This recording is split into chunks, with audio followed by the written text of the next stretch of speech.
Welcome to the Life of Phys, the podcast that celebrates the creativity and supportive community within the world of art.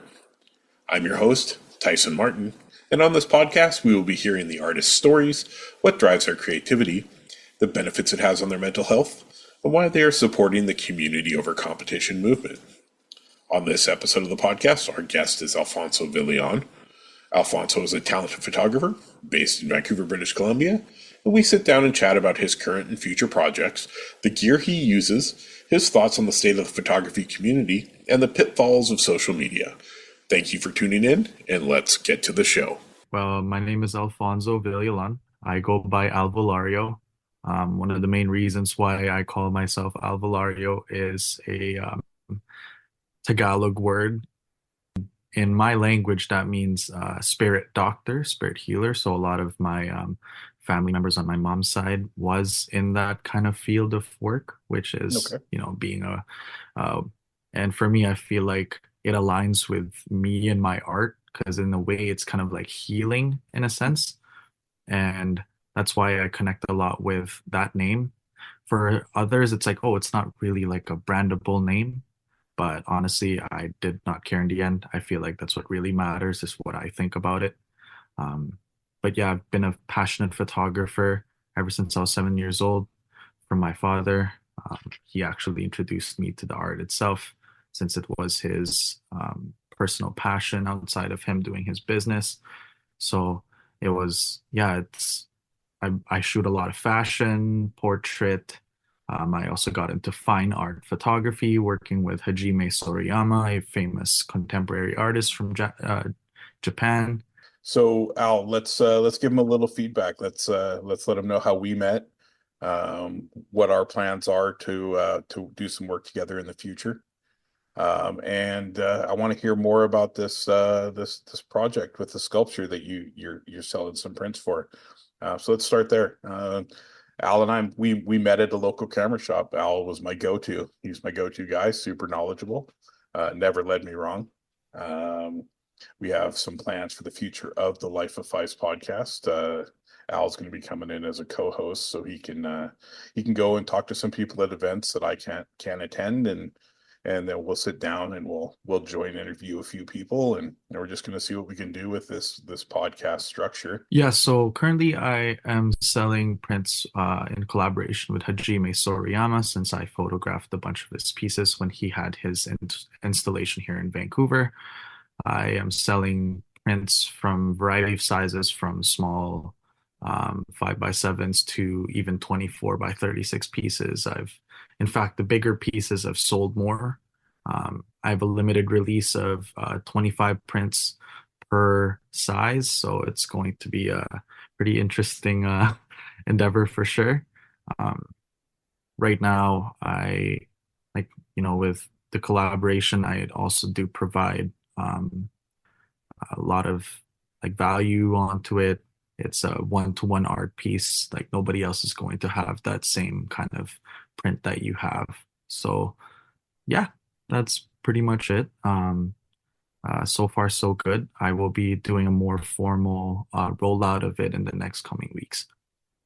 Can't wait to see it. And these are all going to be have certificate of authenticity, correct? They're all going to be stamped, limited edition. No other avenue for someone to collect this. Is this going to be on his website or any of his platforms? Is he going to help So promote it? basically, I'm gonna be doing everything myself since we had a conversation about it, and in his eyes, I like it's basically my art since I did photograph his piece because it is a physical piece, and I photographed it in a way that it looks like digital art. So, in his perspective, I have full control. Um, but he wants to support me as a young artist, so obviously I will be doing a personal rollout. Everything's going to be on me. Unfortunately, he won't be really promoting it as much since it's not really an art piece that he did paint because he is a painter and sculptor, but he will be open to sending me authentication papers, which is provided on each purchase. Yeah. Fantastic. That's makes those prints so special. People understand then that it is a limited run. What did you shoot it on? The What is it? GFX 50R. And I actually shot it with vintage glass too. So I shot it with not the 45, but the 50 millimeter 1.4 because the situation was very low light, no flash. It was all natural lighting. Um, I had I had a physical star filter in front to create the flares, and yeah, it turned out crazy. Like I did not expect them to look that good. No, I'll attest. They turned out phenomenal. I'm a big fan of your work anyway. But I didn't realize you used the star filter. That's not Yeah, something so you. no Photoshop. Yeah, you don't hear that very often though, the star filter. I mean, I ordered some a long time ago by mistake when I was trying to learn Astro. I was like, "Oh, star filter," thinking it was for the stars. But Yeah. I learned quickly I was wrong. That's actually So, great. no, we always make those funny decisions, and we think we know what we're doing, but we really don't, because this craft is constantly about learning. Exactly. So what do you have coming up in the near future? What can we look forward to? Actually, near future wise, I will be planning a trip to the Philippines. I'm going to be documenting my home country this year, definitely this year. I have a bunch of people lined up, a bunch of local Filipino artists when it comes to the art space, a lot of painters, fashion stylists, and even like street gangsters and take photos of them on black and white. Um, but basically just documenting my home. I didn't like the last time I did go back there and extensively do it. I was planning to, but due to the pandemic, I got locked down into my own house and didn't really get to do much. So to finally conclude that project, I will be doing that this year. Also, I'm in the talks with a fine art company. So they have inventory of high-end fine art that they will be touring around the world. Not exactly sure when that's going to happen, but they said they want me to photograph for that. So stay tuned on that one. But we're going to be going all around the world. They have no details yet where, but it's going to be definitely outside North America, that's for sure. Um, but yeah, that's pretty much a bunch of the stuff that I'm working on, and also releasing my own photo book, um, fully 35 millimeter photo book, no digital shots. Uh, that one's going to be this year as well. I'm going to be releasing that street photography um, aspect of things. So yeah, a lot of things in the works right now. Fully rebranding my website and gonna get into YouTube. But yeah, that's pretty much it. Well, that was something I was going to ask you about, because you've put a few tutorials up on Instagram and they've just blown up. You do it in a That's way right. that it's fun, it's unique, and it makes people want to go shoot. You're not sitting there telling them what to do. You kind of show it in a process that makes it easy to understand, and makes us want to go out and try to capture those moments, because you nailed the one I remember is in the SkyTrain station. I mean, that whole set was amazing. Do you plan to do more of those? Yes, most definitely will be releasing more short form content like that. Uh, the next like once the Harmon Phoenix roles get developed, I am releasing a video of my feedback about how the first ever colored film that Harmon slash Ilford finally released. That one's going to be quite interesting. So I'm going to be kind of just giving a full breakdown on what I think. Um, Nice. because the film does have a lot of quirks. It's kind of like Kodak Gold, except it's got way more personality to it. So it's going to be quite interesting since I captured it in a way that people don't usually do, which is with flash. No, like I've never seen any other photographer in on the internet use flash with that film. It's mainly like natural light and stuff. So I'll see how it can handle flash. Now that should be interesting to see. Going back to your photo book, Are you doing multiple cover releases? You doing a hardcover, soft cover? What's your I think plan? I'm gonna start with a soft cover first, kind of similar to this one actually. It's kind of like a coffee table book. This is actually one of my only ones that I have. This is my personal one. It's kind of like my highlight of 2024. It's going to be mainly soft cover with a bunch of different genres of photography in there. But Yeah. basically, just gonna put it all in there. Those And those are yours, those images there? yep, all the Oh, images you see in this book is mine. So all nice. their acres. You got a bunch of random stuff. The fish in my aquarium, abandoned Cars, cars, and yeah, skylines. cars. Yeah, the abandoned skyline garage, and then you got the Astoria and my buddy's Hasselblad. I'm gonna start with soft cover first. I feel like that's a good way to start. But eventually I will get into hardcover stuff. But the main difference I have with other people that will be releasing photo books in that kind of format is I will be giving a little tiny negative of one of the shots to Yep, each person that buys the art. So anything that you see there, like every person gonna have a different negative. So that's I'm gonna cool. be doing that. Yeah. Nice. Are you familiar with Small Tyler? I know it's funny, but that's his Instagram handle. He goes by Small Tyler. I I think you've told me about him before, but I'm not really familiar with And him. But and then he's got another account called Drive by Baloney. okay. He made a photo book of all like the old school stores and old buildings in Vancouver, all film. Um, and I'm a huge supporter of local artists. I love their work. So I picked that up, and it came with just some small prints of some of the images inside.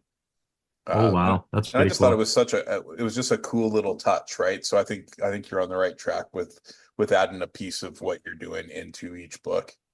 So sign me up for issue number one. Sounds good. So we've touched on how you became a photographer to, and how it kind of still connects you with your father, who unfortunately has passed away. Yes. Um, and so do you feel like what you're doing just continues his love of photography?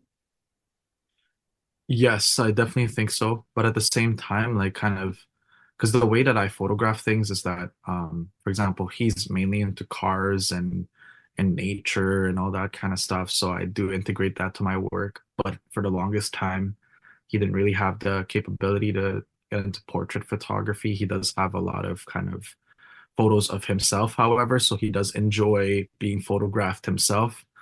But he wasn't really the type of person to photograph others. So I feel like I'm extending it in a way. So um, yeah, as you can see here, he's very well documented. Back home, he's got, I'd say, like we have like a full trunk of negatives and prints of him, and Amazing. probably probably one day I'll make his own kind of like memoir website of him and everything he's done one day, kind of compile it and digitize it so people know about him and his legacy and his impact into my country's history, since my dad was actually a very influential guy in his time. That's cool. It's going to be, you can imagine what you're going to be able to lay out when you start going through those old negatives, what you're going to be able to see and how you're going to be able to piece stories together of history. And there's probably a Yeah, lot of a lot of stuff that nobody's ever seen before. no, which is Yeah. crazy. Like I've seen some like glimpses, like little things. For example, like this one photo of my dad holding a freaking AR-15, shooting in the coconut plantation, which is pretty cool. And I'd want to get that printed somewhere. Once I find a negative, I'm gonna put that in my wall somewhere. That would be That pretty epic. nice. That'll be fantastic. Um, as we were talking, and the Life of Phys podcast came about um, through my struggles with mental health and how photography has helped me see a different path and see that there is ways out. Um, as a creative, how does photography help keep you level and grounded? Honestly, I feel like with photography, it's kind of like a meditation in a way. When I go out and shoot street, I feel like I feel at peace in a way. Like I'm just one with the camera and I flow with time and I interact with a lot of people of different backgrounds and races and interests and stuff. And recently, actually, I was like after I had a meeting with a potential client that's wanting to work. I went around downtown during one of the snowy days, and there were these snowboarders that got out of Cypress Mountain, and they were like, "Oh, can we get a photo if it's possible?" I was like, "Yeah, sure, but I'd love to." And I actually shot them all with this guy here. I had this on my neck, and Yeah. it's so funny. One of the guys, they were like, "Just looking at your camera, it makes me feel like you know what you're doing." And I'm like, like I guess so. Well, And it goes to that old adage where people are talking about, the big DSLR with the big lens makes you a professional, right? So yours with the dials and the flash and the look of it, it definitely which one is that it's a one? head turner. It's the Yeah. G2. Okay. Yeah. This here is the head turner. Like I've everywhere I went, with this camera, it's just been like I've been getting a lot of compliments about it. They're like, "Oh, what is that camera? Is that digital? Is that oh, is that a film camera?" And I was like while shooting street, like I'm excited to see these negatives actually of those snowboarders. So it was in front of the art gallery, and there was a lot of snow cover on the steps. So I had this idea. I was like, hey, why not you ride your snowboard down the steps and I'll shoot it on film, flash, fully flash. And they were like, oh, heck yeah, we'll do it. And I don't know how that's going to turn out. I'm not sure if it exposed properly, but I'm just going to trust the process. I overexposed it, so I think it's going to be fine, but that's going to be interesting. I don't think there's any photos of anybody riding a snowboard in front of the art gallery. I don't think so. No, which side? Like ice rink side The front, or okay. the front. Yeah, that's super cool. Down the marble steps. Yeah, that's gonna Nice. be epic. Yeah.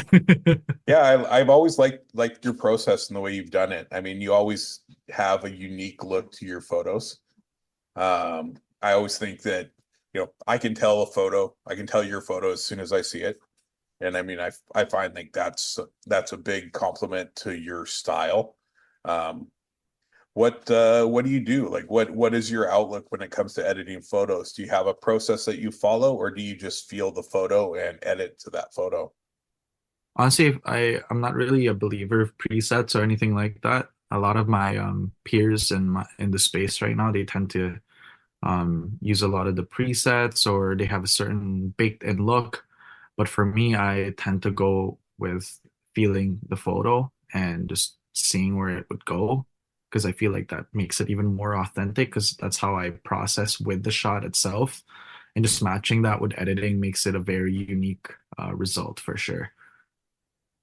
Exactly. I mean, I myself also have a very unique editing style. It's either moody or it's super vibrant. I love color. I struggle with black and white because black and white doesn't give me what my brain wants to see.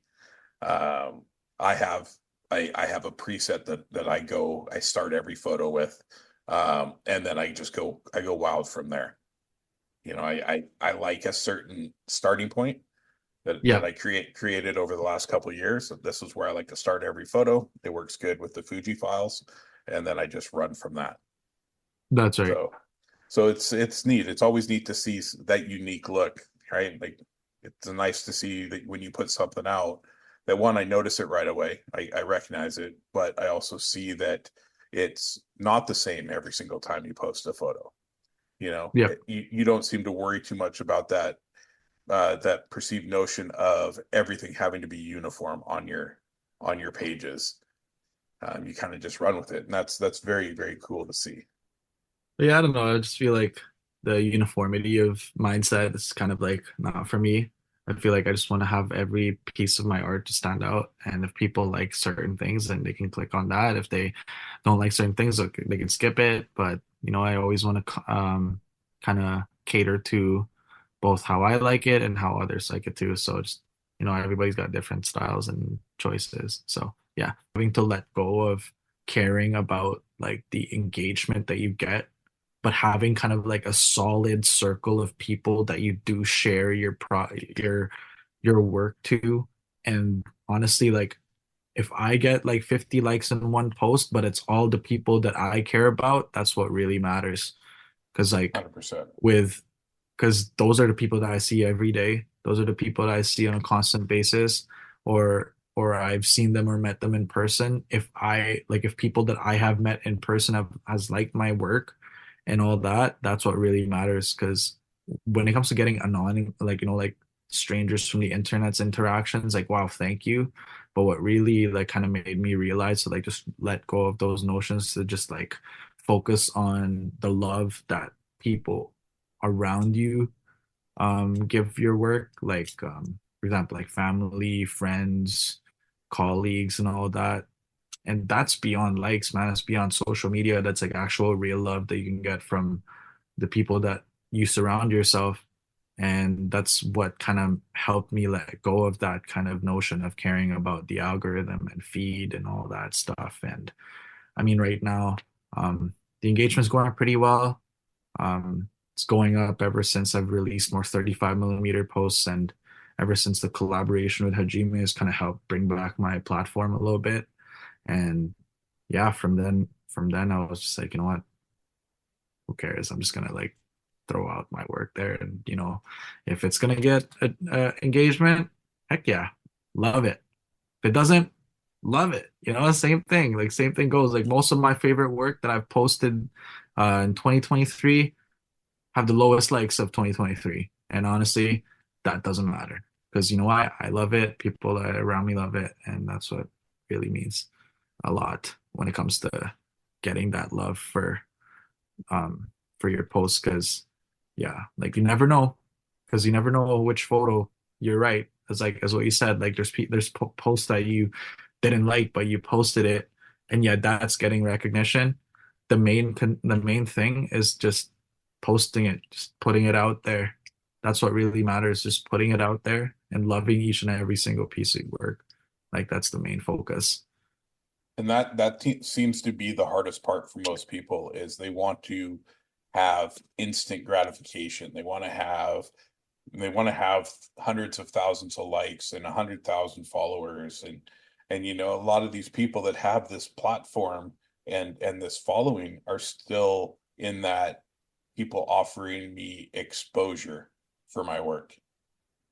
I don't believe exposure pays my bills. I believe selling my prints or selling my work or working with a client and doing things like that, that's where I can pay my bills.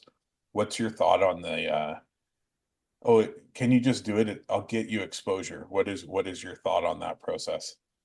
For me personally, the exposure for work type mindset, I don't necessarily like it. Like I always charge people that, um, like, regardless, like the only people that I do not charge are the people that I actually genuinely want to work with. When it comes to collaborations, I tend to not like charge them any like dollar or cents.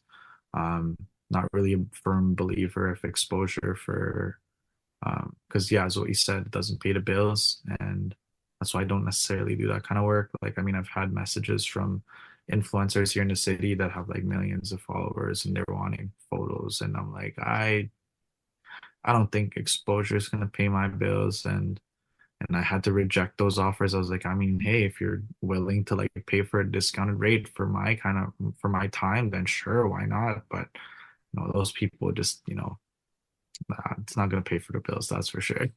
Yeah. Well, I mean, our time is valuable, and our Exactly. our art is worth money. It's our way of creating a business. Our business is the art that we take.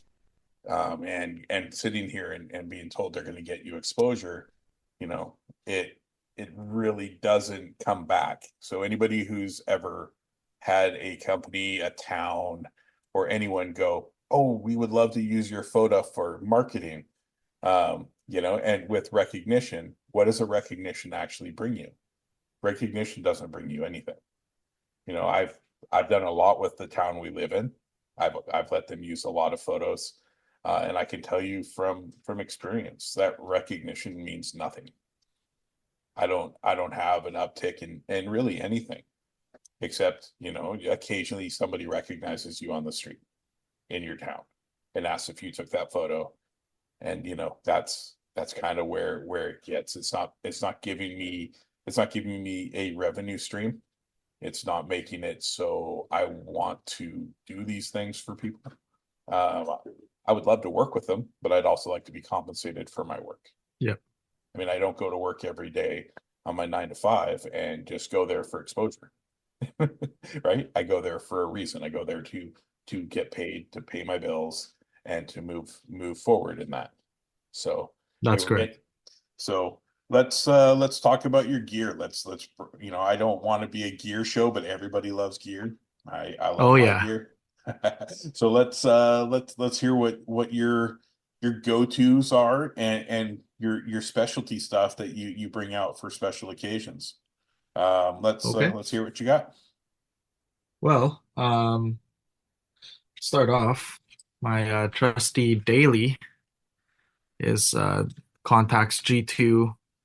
It's got the 28 millimeter f2.8 Zeiss lens on it. Street photography essential.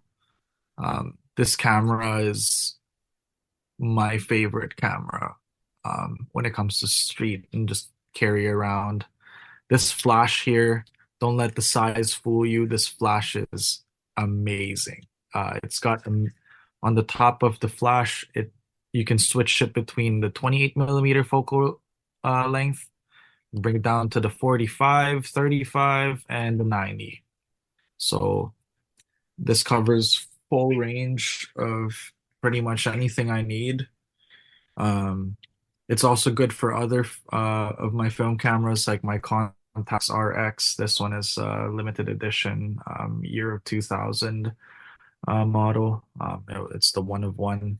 I don't think anybody's got the same kind of colorway since back in the day when if you for you to order one of these, you had to spend at least 30 to 40,000 USD on contacts gear back in the 90s, and they gave you a little mail-in flyer for you to make one of these, and then they give it to you for a price.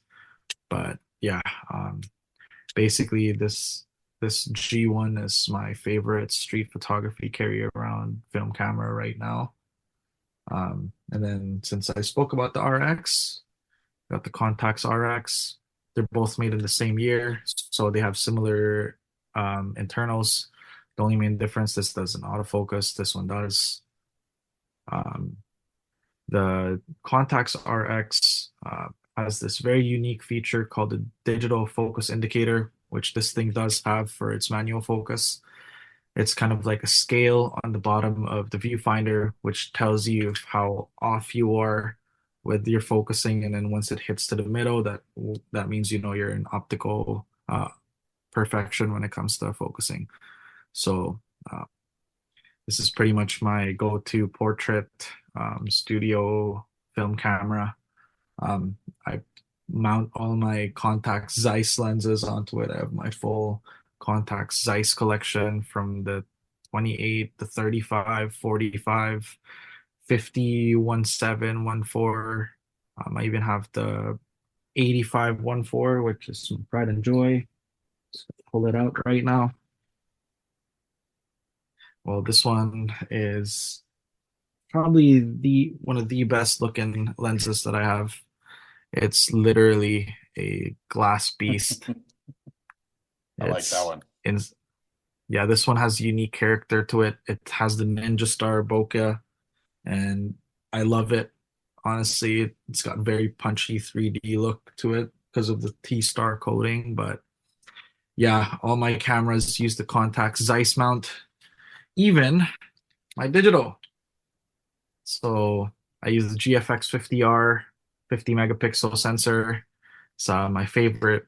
Uh, Basically, it's kind of odd I say this. Not a lot of um, photographers that shoot this camera would say this is their walk around. This is my walk around digital. Uh, uh, Especially paired with the 45-2.8 small pancake lens, but don't let the size fool you, is what I always say. This lens here is phenomenal. covers the full sensor area of the GFX, which is huge. And with the Contax Zeiss optical performance, it's just sharp for its time. This lens was made in the 70s. It performs even blows my mind. Even Yeah. performs better than even modern lenses, to be honest. The only native GFX lens I do have is the 53.5, but that thing's just catching dust. I don't necessarily use it a lot. I don't really like how it looks. But the native GFX mount that I always use a lot is the Mitakon 65 f1.4. This is the go-to GFX portrait lens. If you like, once you shoot GFX and then you shoot with this lens, you're never going to go back. Um, this lens here has the punchy depth of field look that old Pentax 6.7 cameras have. So this lens here is worth the money. Fantastic. Is that a Cinebloom filter on the front? Yep, it's the Moment filter. I have it Love. on the front. What percentage? I just use it for not crazy, but I do higher level. I have the 20% too, but I mainly use the 10%. I like that subtle look. But I do have the crazy freaking 20%. That one's just insane. That's the one I have. I also have a whole bunch of quarter stop. Just there's something about it. I love the way it looks. It- I need to get that GFX at some point. That GFX is on the list. But right now I'll just have to settle for the X Pro 2 and the Fujicrons. But they don't let me down ever. You know, oh no, they're the X Pro series is great. I love the Fuji X mount series. I I love it. Yeah, so I mean, that's and I also have a bunch of other stuff here too. This one is kind of like novelty. It's not really something that I use a lot. I have this old RTS from the 70s, Contax RTS. This one's got the 51.7. I use the 51.7 for walk around stuff. This camera is great. I haven't shot a roll through it. I should, but um, I feel like there's certain things that I have to work on. It's got a sticky shutter, so it does need work. Um, I have more stuff here. This I have this beast, the Contax RX. This is one of the only film cameras that can autofocus manual focus lenses. This thing is weird. Like very interesting camera for sure. I can mount any manual focus lens onto this and it will move the film plane forward and backward to make it focus, which is quite interesting. that is interesting. It's a good story. It'd be kind of interesting to do a whole run of a series just with one camera and how it works and kind of do a write up and explain what's happening and why it works. And I love that kind of stuff. It's get into the technology and the lack of tech, but there's lots of tech, you know what I mean? Yeah. And it's interesting. That camera is quite interesting because it even has a macro mode. So it brings the film plane forward and turning any lenses that you have into a macro lens, which is quite interesting. Yeah. That's interesting. I didn't know anything about it. That's fantastic. And this here is pretty fun. This one here is the Kiev 4B, I think, or 4M. I'm not exactly sure what it's called, but it's a Ukrainian copy of the Contax 2. So I can put any Contax lens that is for the Contax 2 mount onto this guy. Oh, that's So cool. Soviet copy. This camera here is freaking fantastic. I've shot a roll through it, but I it was a test roll, so it wasn't really worth releasing. But I will be doing a more in-depth kind of work with this camera since I don't know it's just a cool, quirky camera. It's kind of like the grandfather of my G2. It's got similarities to each other. Um, Same size, same weight. it's actually quite interesting how generations can really change a piece of tech. And this one Yeah, here is a handcrafted beauty right here. So yeah, but yeah, this here is kind of like my quirky camera. I have my Nikon 3100 here, one of the first ones that first cameras I started with. It's in the back. I nice. have a Minolta in the corner. I don't really want to pull that out. It's kind of banged up. And I got my Yashica FX3 Super 2000. But yeah, mainly my collection is film cameras. But yeah. It's interesting. So you're obviously a big Contacts fan. Oh yeah, Um, that's you can tell. yeah, I mean, I'm still what they consider a rookie in this. I've only been shooting for 5 years. So for me, I started in the Fuji space. My very first actual camera was an XT3. And obviously fell in love, and I've tried every other brand to see if there was something that I was missing. Problem being is I'm never satisfied. I'm my worst critic. Um, and for me, battling my own criticism of my work, even when people, tell you, "Oh, it's great," you always have that what if I had this, what if I had that Yep. sensor. So it's kind of neat to see, like, you can see your contacts line up and how much that means to you and the excitement it brings to you, and that you're already so at peace with that body, that and those Zeiss lenses, that you're just ready to rock. Like, you don't have to stress about the other stuff. And I can attest, I've bought full frame. I've gone back to APS-C. I went to another full frame. I went back to APS-C. I've left Fuji four separate times looking for the light at the end of the tunnel, and every Hmm. single time I end up right back at Fuji. Um, their color science, the way it works, it just works for me. We'll talk a little bit about give a little bit of feedback on community over competition, which is super big to me. Um, I truly believe that healthy competition is fantastic, but the competition and backstabbing that's shown in this industry all around the world is actually quite disgusting. Um, people Yeah, it telling is. other people telling other people that they should quit, people telling other people their photos suck. Um, as artists, no one can tell you your work sucks, Yeah. because art is a solo mindset. It's a solo craft. So when I look at community over competition, I look at the fact that I don't care what your art is or what your creative outlook is. I'm gonna support you no matter what it is. I'm gonna help you show your work. I'm gonna be pumped on you for your successes. I'm gonna be there when we all have failures. We can high five and laugh about it at the end. But then I want you to, the more we can get together, the more people can wake up the next day and still be stoked on the work they're creating. That is I don't want correct. I don't want to see people constantly have to fight not only their own insecurities about putting their work out, but now they're fighting insecurities that other people created for them. The platforms of social media are our worst enemies, because It is.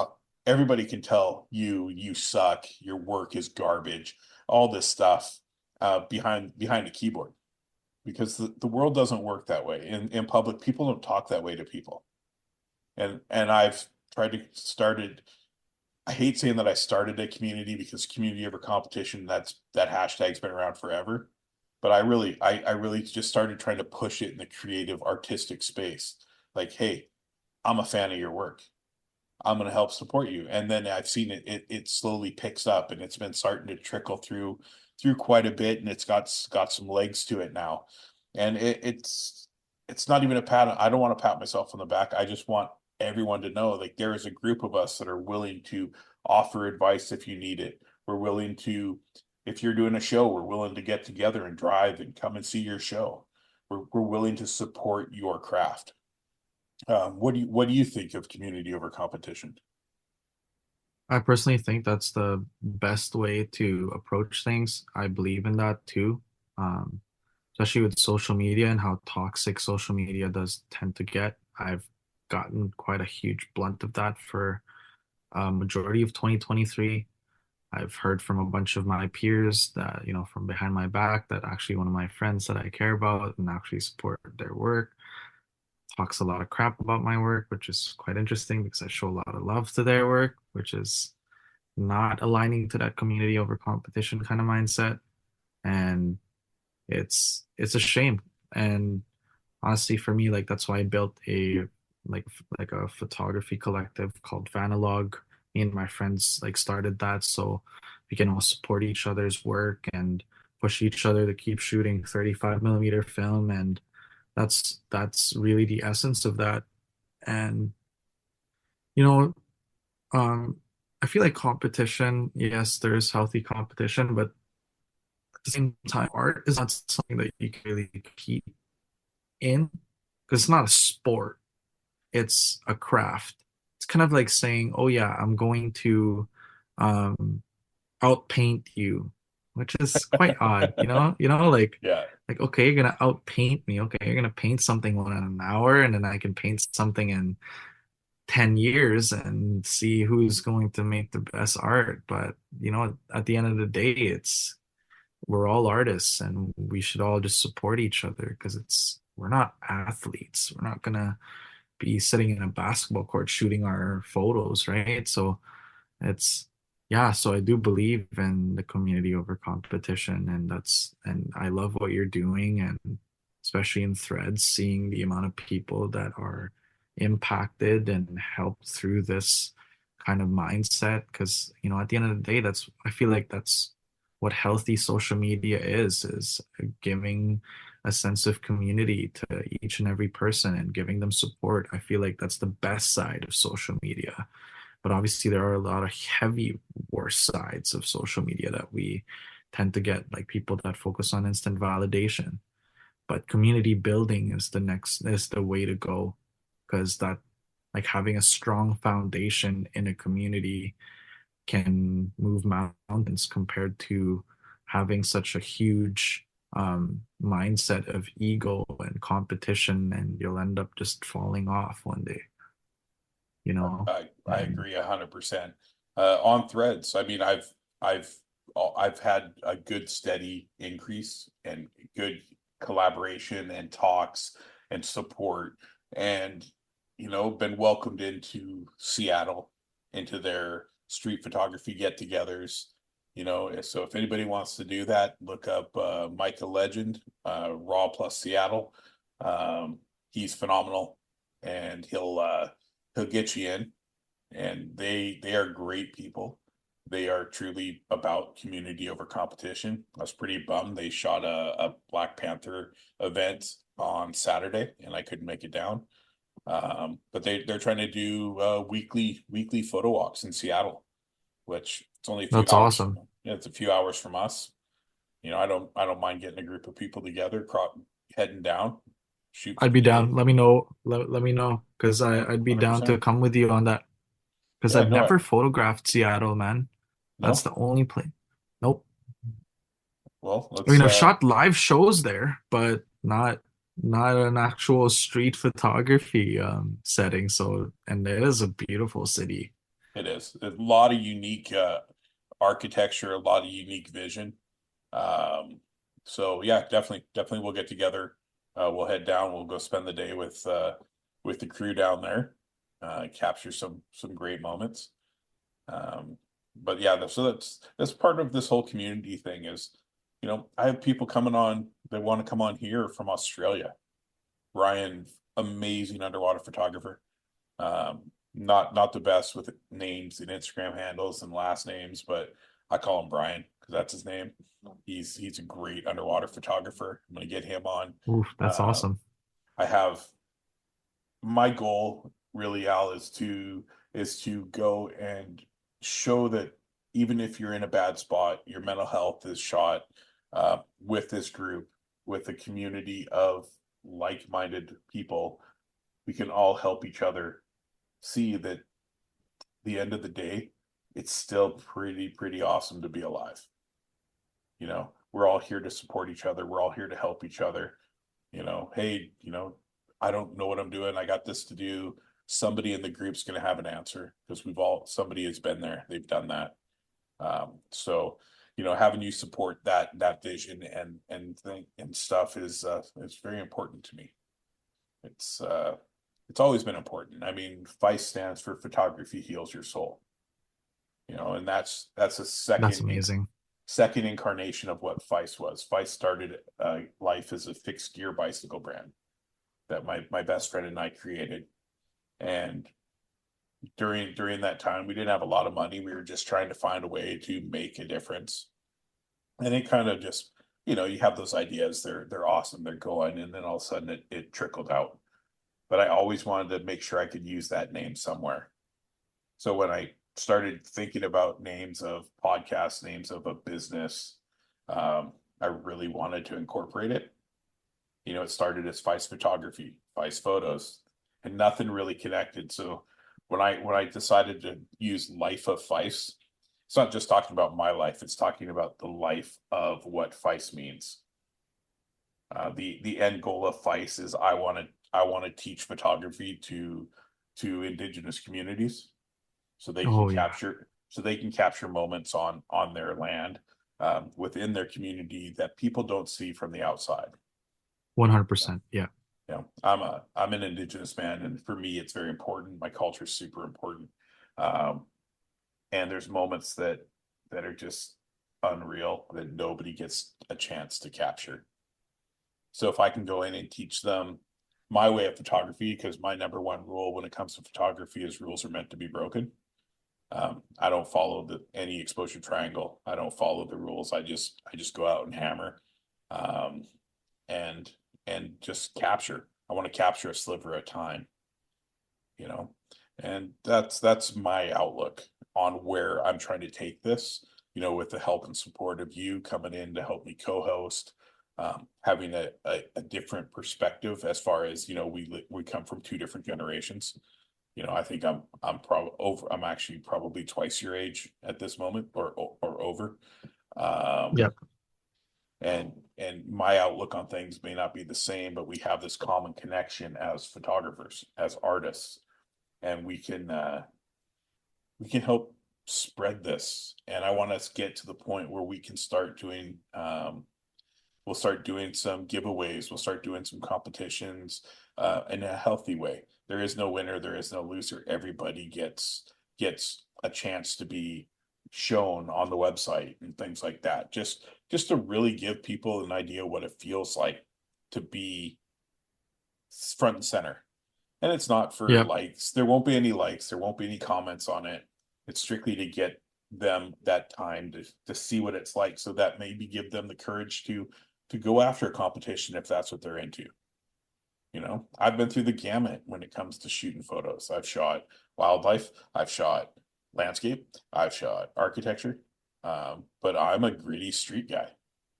I love gritty street photos. I have been shooting garbage cans, dumpsters in the alley, and I don't know why, but I'm having a great time. It's just, I want people to just show what they love, what means the most to them. So not just what is cool online, but what is bringing the passion to their art. Mm-hmm. So that's something I'm looking forward to building a lot with you and everybody else who wants to get involved. I think it has the ability to be different enough that people might just come on board and realize that they were approaching it the wrong way. I've never said anything negative to anyone. I just did Mike's podcast, and he's all over the community over competition. He shares it all the time. He talks about it.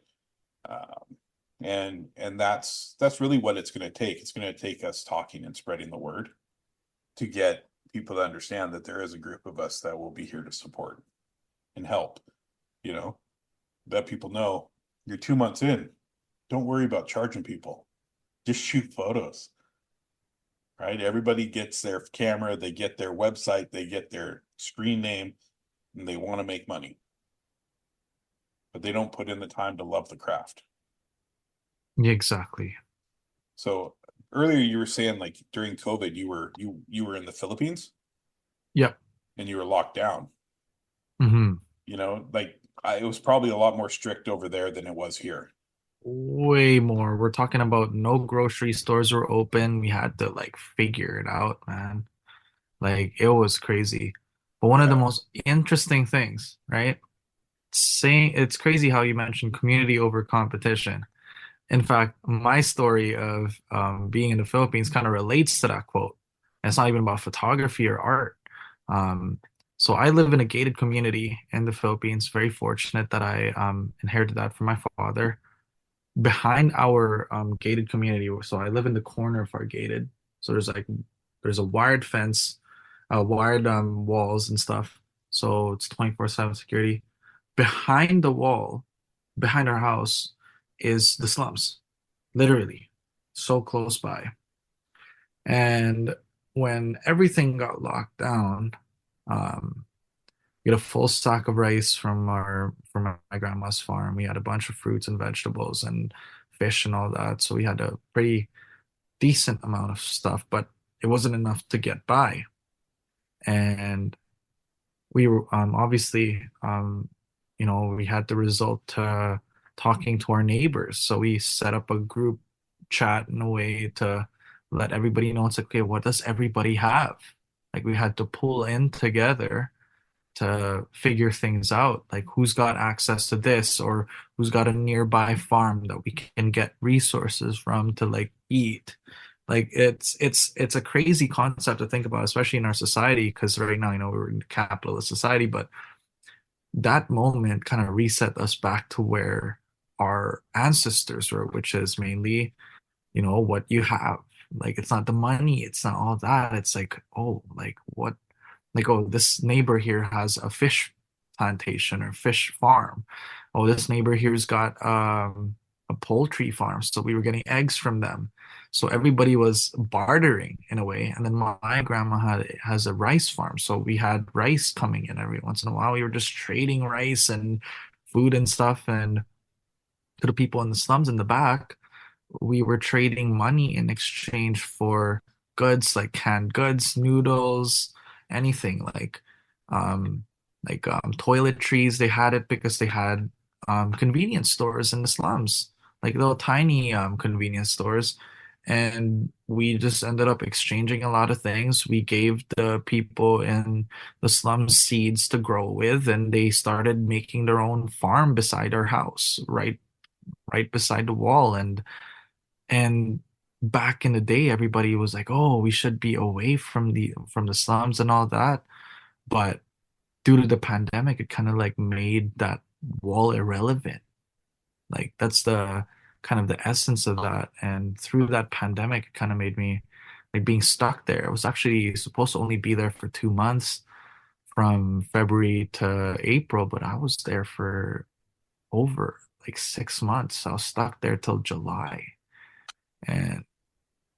And that kind of time really helped me kind of reframe what my purpose is. Like before I was like, I wasn't doing street photography. I was doing a lot of like portrait fashion.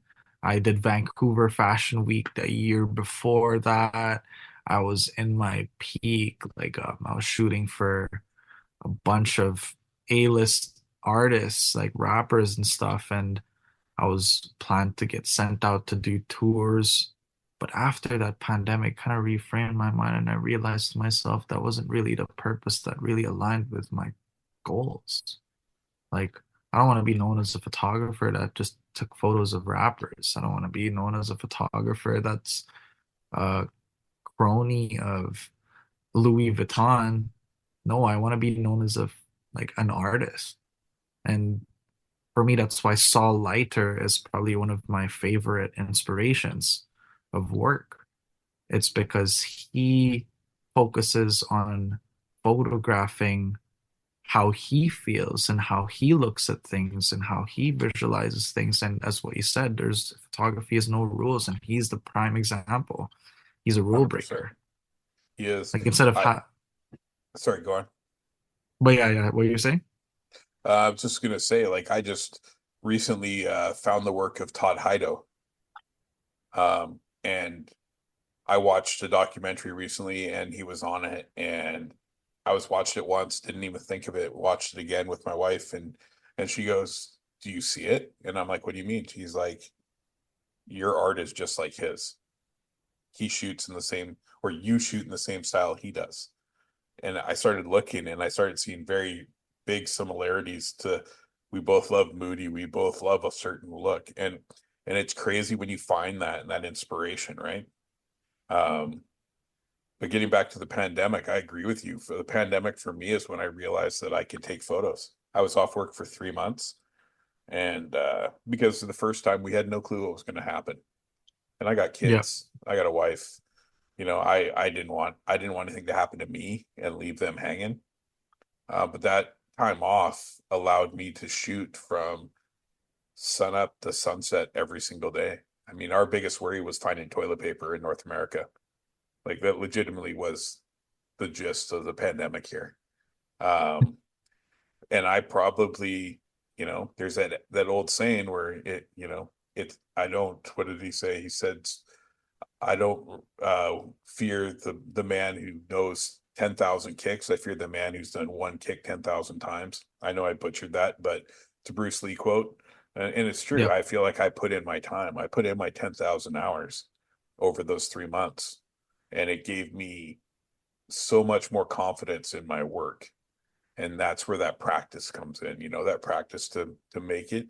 I obviously didn't have anywhere near as big a change as you had during the pandemic. I could order food and have it delivered to my house. I didn't have to barter. I didn't have to worry. I knew that we'd always have food. And the perspective at the end of it is it changes us all. It makes us It all does. realize that as hard as it was probably one of the best things that could have Yep. happened. It brought Exactly. it brought my Yes. whole family closer together. You know, when you have a household when there's 5 kids, dogs, um, everything in one small space for that extended amount of time. My wife being a teacher, they were all home trying to do homeschooling. We had a bad bout of COVID go through our house, trying to do everything we can to create a normal life. And what became normal is what more people need to do. It's that time with family. It's that time watching, you watch TV, but you watch it together. You talk, you laugh, you just enjoy the time, right? And time doesn't come back. As much as No, you people can't think I come can back do it from. later, we need to figure out a way to realize that. So yeah, so talk about what you think about the Vancouver scene. Honestly, I feel like here in Vancouver, there's just a lot of street photographers. The scene here, like North America needs to be aware of the huge street photography scene that we have here. And the main issue, like with Vancouver street photography in general, is that the community is not together. There's no, it's very disconnected.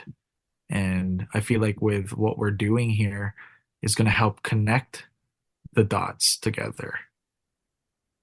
That's And that's the end yeah, goal. I mean, like you were saying, there's legends that come from Vancouver that so people, many legends. right, that they don't even know. There's some younger guys who are just unbelievable. They're putting out stuff that, man, it's book worthy, it's print worthy, it's worthy of being on the wall. Who are some of the Vancouver people that you'd like to mention? I'd say Fred Herzog's one of the great ones for sure.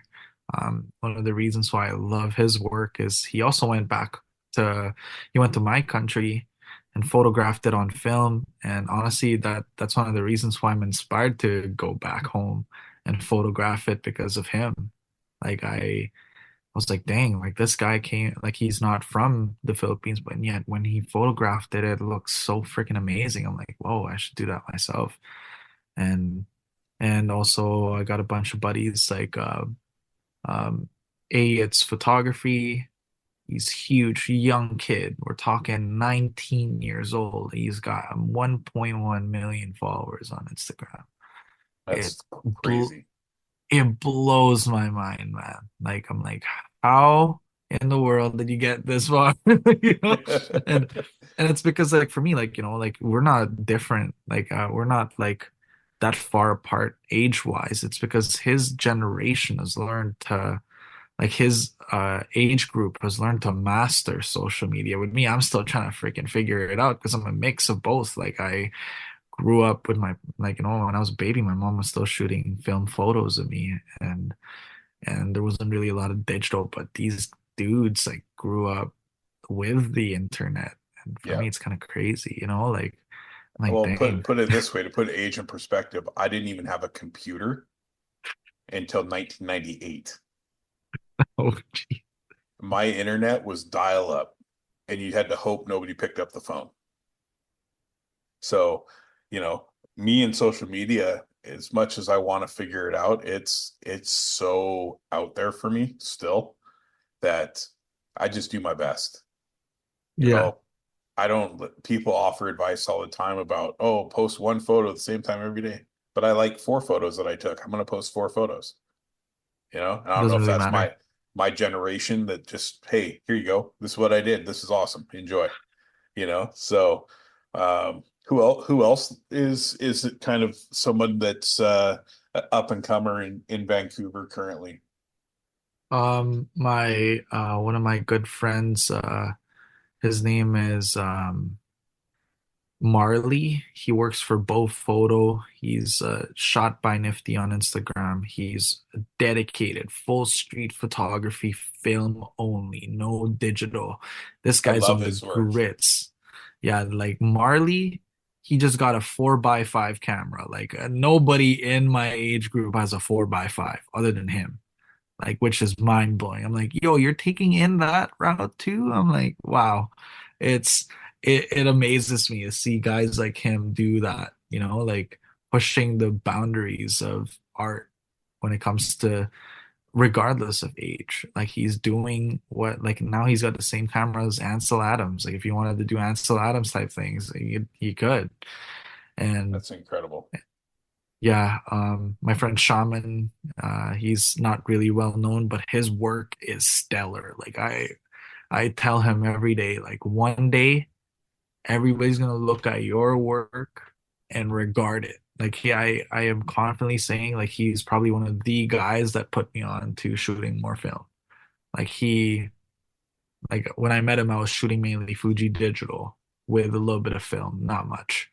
I was doing it just for fun. Like I had like a film camera that's had 36 shots and hasn't even been finished in a year. So like that's kind of like how, but when I met him, I took that film camera out, shot the full 36, and then kept doing that every day ever since then. And he's got a unique eye, especially since his family is in a line of great photographers. He's got this uncle from Jamaica that would shoot film and digital, and he also goes to the US and shoots photos of gangsters and even shot photos for Banksy, which Oh is wow.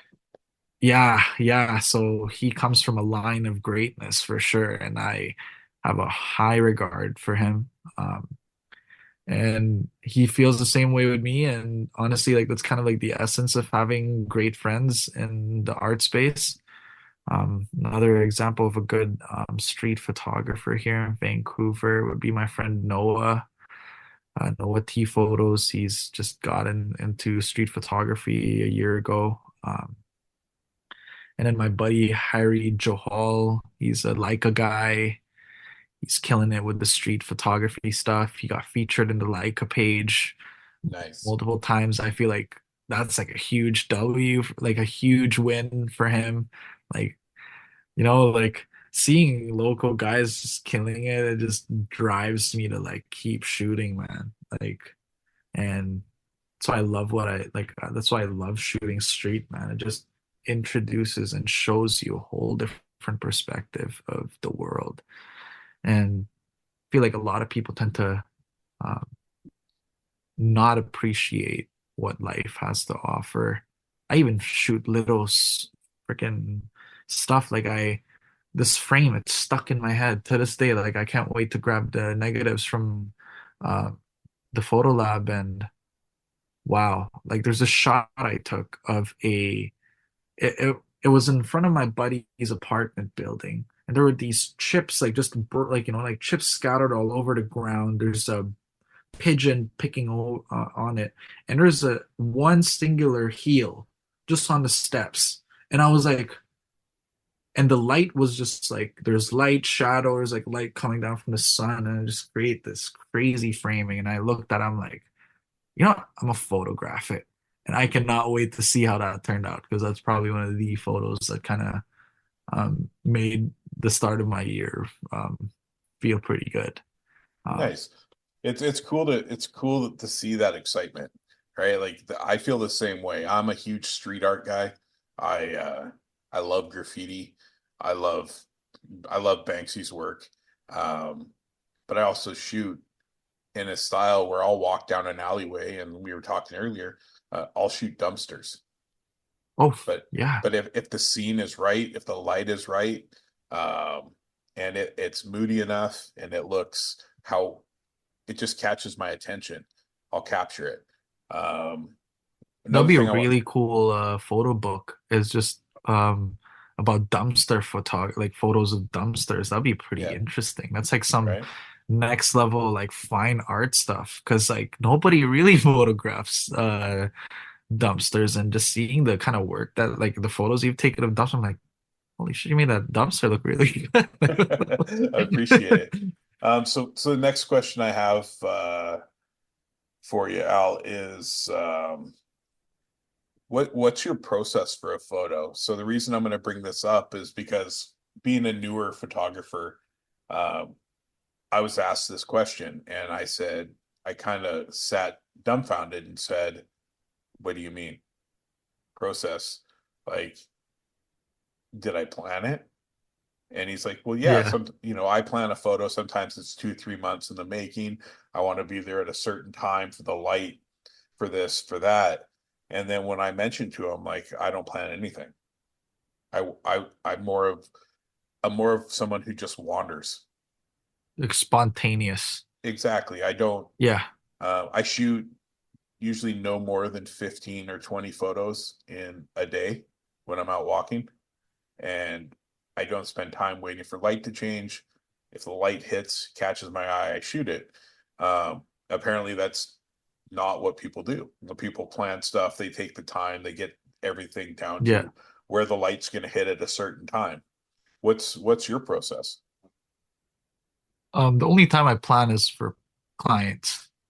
But when it comes to my personal stuff, I don't. There's no plan. Um, I tend to all like when I shoot street photography, I tend to base it off how I feel. So I always make sure to photograph like what feels right to how I feel right now, or what catches my eye in a way. I don't necessarily plan it. So, for example, like recently, I was kind of feeling really down, and like I've been having a huge dump of mental health wise, and I went out and shot street, and honestly, the kind of frames that I took really embodied how I felt like with the RX photos, for example, that photo of the guy in the cafe that I took, that a lot of people said that, oh, it looks like a fine art painting, which means a lot. Like that's Oh, a yeah. huge compliment. And having to hear that from two photographers that I love their work, like my buddy Danny Damien photo from New Orleans, and my my friend Matt Soley, like they looked at that photo and commented the same thing, and I'm like, holy shit, that feels really good to hear. Like, and the way I photographed that moment was I was walking around Commercial Drive, I was feeling kind of down, and suddenly nighttime, and usually with 400 speed film, they always say, nah, you can't shoot that without a flash at night. Well, guess what? I did. And I always love breaking the rules like that. Like for me, like there's no dull time to shoot film. Like if it exposes right, it will expose. If it doesn't, then so be it. Doesn't really matter. And I saw this guy, he was writing on his notebook. He was just focused on his notebook. He's like writing on it. And I'm like, dang, he's an older gentleman. Like, I wonder what he's writing. Like it kind of made me think like, that's like a very interesting subject. And the windows were very humid and kind of created a nice atmosphere. I was like, you know what? I'm just gonna photograph him. And I did. And honestly, that's probably one of my favorite photos of the year. That's Um, fantastic. I love that story. I'm the same way. Like I'll just walk and walk. And for me, the walking is a good way to get that mental health, that negative mental health out of my system. Um, and I'll walk and you just see something and it could be silly, like, you know, it could be a piece of graffiti or a tag that somebody did, but everything lines up and you just capture that moment and you have that excitement. You're like, you just can't wait to see it. You can't wait to remember what brought you to that moment because every photo is like it's a sliver of time, it's a piece of history, right? So that moment will never happen again. And you could have been with five, six, seven other people, all took the same photo, and every single one would have looked different because we all have our own unique way of capturing a scene. yeah, that's so true. And I've been in that situation so many times. Like I'll be shooting street photography with my friends and we go to the same spot, but we photograph it in a whole different way. It it's so cool that like like being like we're all individuals of different backgrounds and history, and here we are, we come together to photograph this one location. I feel like there's a beauty to that. And that happened recently a few months ago, after the camera swap meet in commercial. Me and a bunch of the collective guys, we just walked around Commercial Drive and just East Van as a whole. And wow, like the kind of photographs we all each took was like all different. Like there was never the same photo. And that's the beauty of having people that don't like, like obviously like, you know, with film and digital, but I feel like a lot of photographers that shoot um in similar locations but in different perspectives, like that shows the kind of potential that photography as art can provide. And I don't think AI can ever change that. I don't think AI is ever going to be an issue as much as people are trying to play it out. No. Be- because a computer could never replicate what someone's vision is. It may get close, it may look awesome, but when you see someone's heart and soul and passion put into something, that can't be replicated by anything. That's fantastic. So I remember a few months back we were talking about maybe doing some collaboration and some portrait work with, based on old movies, like a Scarface scene or, Scar with Al Pacino and Michelle Pfeiffer. They're doing in kind of their dress. Yeah. A scene from the movie The Mask, something like that. Um, what's your look on collaborations? Like how much effort do you put into them? Do you enjoy them? Oh, I love collaborations. I feel like that's the best kind of work because you have two heads working on it or three. Um, and that gives, we can brainstorm, and that's the awesome thing about collaborations, that you have a group of people you can get together and start building crazy ideas to bring that vision to reality. And like for example, like I was thinking about that. I was like, you know what? There's a lot of location. Like there's this hotel in US actually. It's like an old style hotel that you can actually rent for photo shoots. And my light just go, oh, and that's like that's the kind of nice thing to do, is like, there's a lot of different locations here in Vancouver that we can host this shoot in, you know? And I like the fact that it seems like in Vancouver you can always find male, female models that are willing to work, um, costume designers that want to collab, makeup artists, just a big group of people that are willing to come out and kind of put their stamp on a project. Um, there's no money involved. It's just for the love of the art. You share the photos with the talent. It seems like Vancouver's very good for that. Is that what you're finding as well? Yeah, there's a lot of people I can work with here. Collaborations here are super easy to do. Um, I like soon, this coming, I don't know, like this coming Friday, I'm collaborating with a Chinese photographer slash model. Um, she's really good at what she does. She's very creative, but also she looks really good in front of the camera, and I'll be photographing her inside of a Japanese convenience store. Super cool. And yeah, that's gonna be pretty cool. I'm gonna shoot it all on film and can't wait to see how that turns out. Nice. So just wrapping it up here. How can people find you on social media? What's your go-to? My social media mainly is on Instagram. My Instagram is at ALVULARIO, Alvolario. That's go with. I have a bunch of platforms too. I have Visco, same username, everything same username, Lomography. I have my website, same thing as my Instagram username, but with a .com. So it's pretty straightforward. Fantastic. I'll definitely we'll add those in the show notes so people can find you. Because I mean, like I've told you since we met, man, I'm a huge fan of your work. I like your energy. I like the way you put things out there. I like when I have crazy ideas, I can bounce them off you and you tell me like, dude, that's not crazy. Let's do it. Um, yeah, that's anybody you want to shout out, anybody you want to say thank you to for supporting you, anything, just do it here. Thank you to my dad for always watching over me. Thank you to my mom for supporting me and everything. And yeah, thank you to my friends and family. And yeah, and thank you to you for inviting me here. I really appreciate it. So I love sharing and talking about my work. So yeah. Episode number one.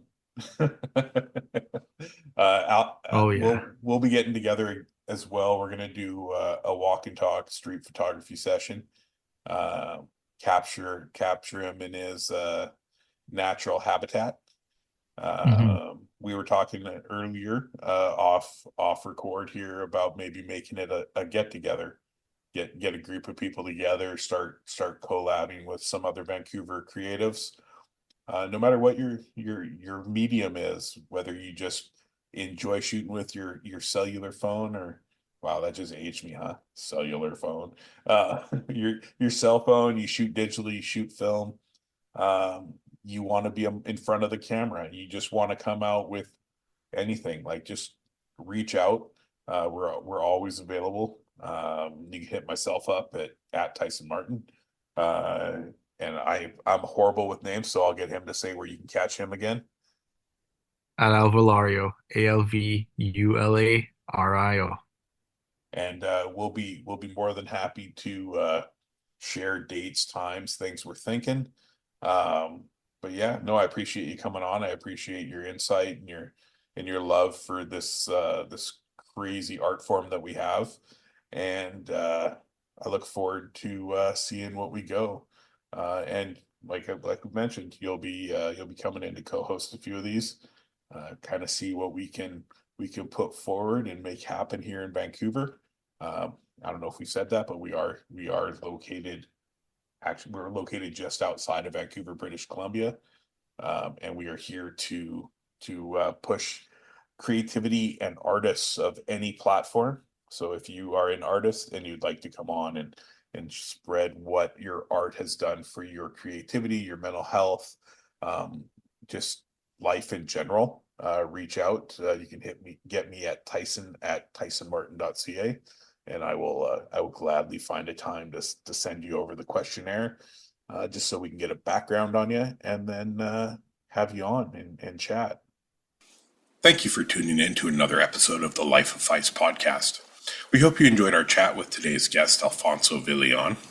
And don't forget to subscribe and leave us a review. Your feedback helps us continue to bring you content and the stories of our incredible guests. And remember to stay connected with us on all social media platforms. It is at LIFE_OF_PHYS